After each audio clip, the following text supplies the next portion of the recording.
तो चलिए आज के इस वीडियो में हम जानेंगे अनुच्छेद 251 से अनुच्छेद 300 तक के बारे में। तो पहला है अनुच्छेद 251 सांसद और राज्य कानूनों में टकराव। अनुच्छेद 256 से 263 तक केंद्र और राज्य के प्रशासनिक संबंध। अनुच्छेद 264 से 300 तक है वित्त, संपत्ति कर और सरकारी अनुबंध। और इसमें हम जानेंगे भारत की वित्तीय व्यवस्था कैसे काम करती है। तो चलिए वीडियो स्टार्ट करते हैं। अनुच्छेद 251 सांसद और राज्य कानूनों में असंगति। यदि राष्ट्रीय आपातकाल के समय सांसद और राज्य दोनों किसी विषय पर कानून बनाया हो और उनमें टकराव हो तो सांसद का कानून प्रभावी होगा। अनुच्छेद 252 दो या अधिक राज्यों की सहमति से सांसद का कानून। दो या अधिक राज्य यदि किसी राज्य विषय पर सांसद से कानून बनाने का अनुरोध करे तो सांसद कानून बना सकती है। अनुच्छेद 253 अंतर्राष्ट्रीय समझौते लागू करने की शक्ति। अंतर्राष्ट्रीय संधियों या समझौतों को लागू करने हेतु सांसद किसी विषय पर कानून बना सकती है। अनुच्छेद 254 सांसद और राज्य कानूनों में असंगति। समवर्ती सूची में टकराव होने पर सांसद का कानून प्रभावी होगा। अनुच्छेद 255 सिफारिश और पूर्व स्वीकृति। यदि किसी कानून में आवश्यक सिफारिश नहीं ली गई हो तो केवल इसी कारण कानून अमान्य नहीं होगा। 256 राज्यों का दायित्व। राज्य सांसद द्वारा बनाए गए कानूनों को लागू करेंगे। राज्य सरकार को केंद्र के कानूनों का पालन करना होगा। केंद्र सरकार आवश्यक निर्देश दे सकती है। अनुच्छेद 256 राज्यों का दायित्व। अनुच्छेद 257 केंद्र का राज्यों पर नियंत्रण। राज्य अपनी कार्यपालिका शक्ति का प्रयोग केंद्र के हितों के विरुद्ध नहीं करेंगे। अनुच्छेद 258 केंद्र की शक्तियां राज्य को देना। राष्ट्रपति केंद्र के कार्य राज्य सरकार को सौंप सकते हैं। अनुच्छेद 258 ए राज्य की शक्तियां केंद्र को देना। राज्य अपनी कुछ शक्तियां केंद्र को सौंप सकते हैं। अनुच्छेद 260 भारत के बाहरी के क्षेत्रों से संबंध। भारत विदेशी क्षेत्रों का प्रशासन संभाल सकता है। तो 61 सार्वजनिक कार्यों और अभिलेखों की मान्यता। एक राज्य के सरकारी दस्तावेज पूरे भारत में मान्य होंगे। अनुच्छेद 262 अंतर्राज्यीय नदी विवाद। संसद नदी जल विवाद के समाधान हेतु कानून बना सकती है। अनुच्छेद 263 अंतर्राज्यीय परिषद।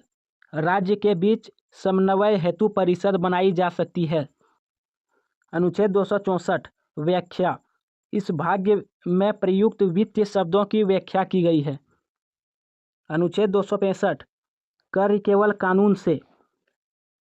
कानून के बिना कोई कर नहीं लगाया जा सकता है। 267 आकस्मिक निधि। आपात खर्च हेतु आकस्मिक निधि बनाई जाती है। अनुच्छेद 268 संघ द्वारा लगाई गई लेकिन राज्यों द्वारा वसूले गए शुल्क। कुछ शुल्क केंद्र लगाता है और कुछ शुल्क केंद्र लगाता है पर राज्य वसूलते हैं। अनुच्छेद 269 अंतर्राज्यीय व्यापार कर। राज्यों के बीच व्यापार पर कर केंद्र लगाता है। अनुच्छेद 269 ए जीएसटी से संबंधित प्रावधान। अंतर्राज्यीय व्यापार पर जीएसटी केंद्र वसूलता है। अनुच्छेद 270 करों का विवरण। केंद्र और राज्यों के बीच करों का बंटवारा। अनुच्छेद 273 कुछ राज्यों का अनुदान। कुछ राज्यों का विशेष सहायता अनुदान होता है। अनुच्छेद 274 राष्ट्रपति की पूर्व सिफारिश। कुछ वित्त विधेयकों के लिए राष्ट्रपति की अनुमति आवश्यक होती है।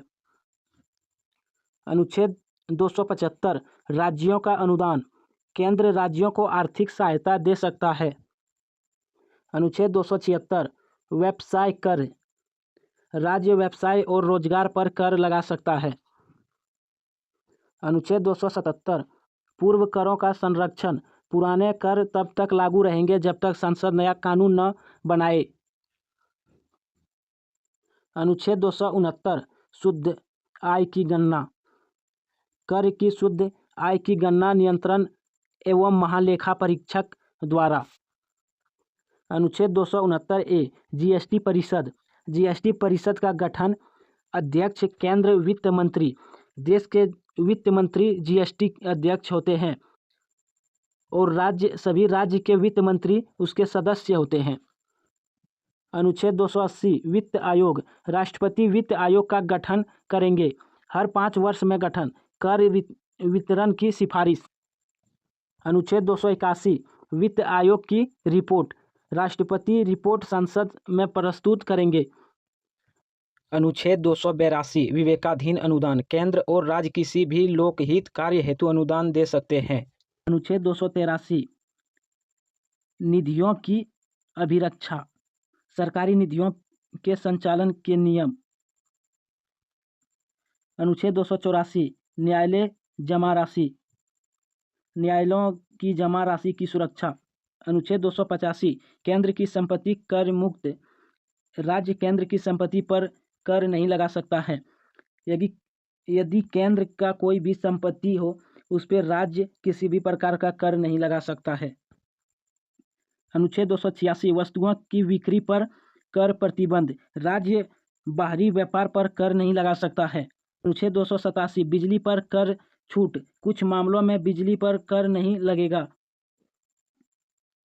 अनुच्छेद 288 जल एवं बिजली पर कर छूट। विशेष परियोजनाओं को कर छूट। अनुच्छेद 289 राज्य संपत्ति कर मुक्त। केंद्र राज्य के किसी भी संपत्ति पर कर नहीं लगा सकता है। अनुच्छेद 290 ए देव स्वयं निधि। केरल और तमिलनाडु के मंदिरों हेतु भुगतान प्रावधान। अनुच्छेद 292 केंद्र सरकार की उदारी। भारत सरकार ऋण ले सकती है। अनुच्छेद 293 राज्य सरकार की उदारी। राज्य सरकार भी ऋण ले सकती है। अनुच्छेद 294 संपत्ति का उत्तराधिकार। ब्रिटिश शासन की संपत्ति भारत राज्यों को हस्तांतरित। अनुच्छेद 295 अन्य संपत्तियों का उत्तराधिकार। देशी रियासतों की संपत्ति का हस्तांतरण। अनुच्छेद 296 बिना उत्तराधिकारी संपत्ति। जिस संपत्ति का कोई मालिक न हो वह सरकार की होगी। अगर किसी भी संपत्ति का कोई मालिक नहीं होगा तो वह संपत्ति सरकार का हो जाएगा। अनुच्छेद 297 समुद्री संपत्ति। समुद्र की खनिज और संपत्ति केंद्र की होगी। अनुच्छेद 298 व्यापार करने की शक्ति। केंद्र और राज्य व्यापार कर सकते हैं। अनुच्छेद 299 सरकारी संविदाएं।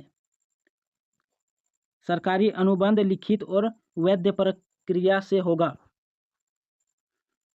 आज का अंतिम क्वेश्चन अनुच्छेद 300 वाद और मुकदमे। भारत सरकार और राज्य सरकार मुकदमा कर सकती है और उन पर मुकदमा चलाया जा सकता है।